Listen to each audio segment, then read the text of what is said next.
how clever each of the royals are, and Princess Eugenie may no longer be top.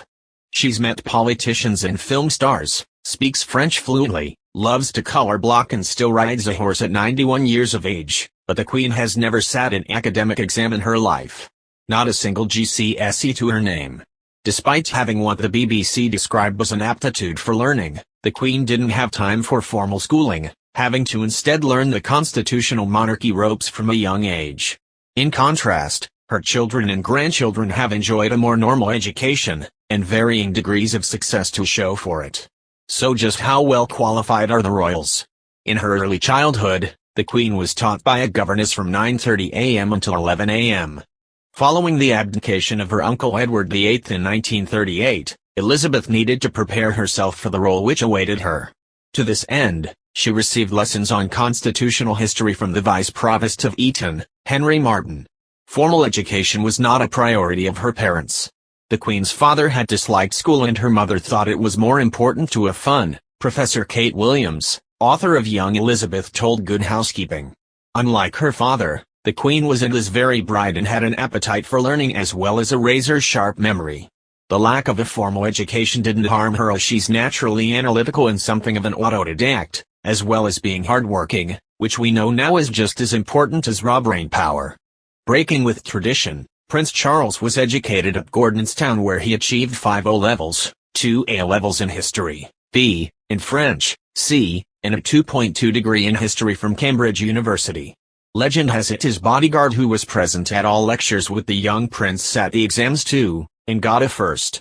Princess Diana met with less success and failed all her O-levels, twice. However, she apparently excelled in deportment, having attended finishing school in Switzerland. Princess Anne, the Princess Royal, attended Benenden School in Kent where she gained 6 O-levels, and 3 A-levels in English, history and politics. While Prince Andrew attended Gordonstown like his older brother, his academic choices were much like Anne's, 6 O-levels and A-levels in English, history and politics.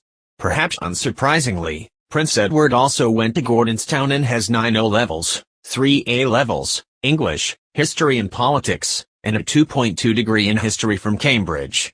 Bucking the preference for the Scottish boarding school, Princes William and Harry instead went to Eton.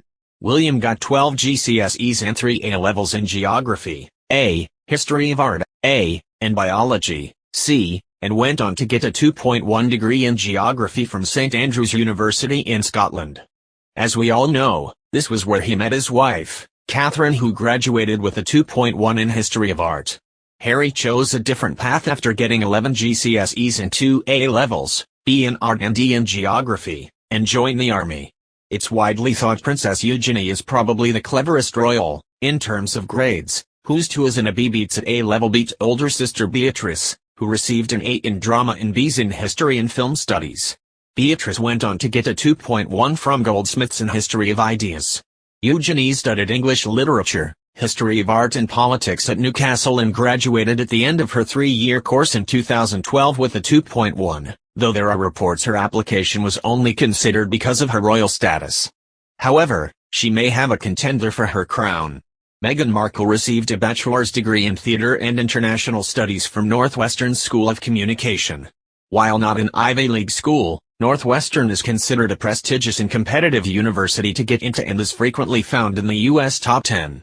In addition to her degree, Meghan studied for a term in Spain, interned at the American Embassy in Buenos Aires and is a skilled calligrapher. Only time will tell if George, Charlotte, Louis and baby Sussex have inherited any clever clogs genes.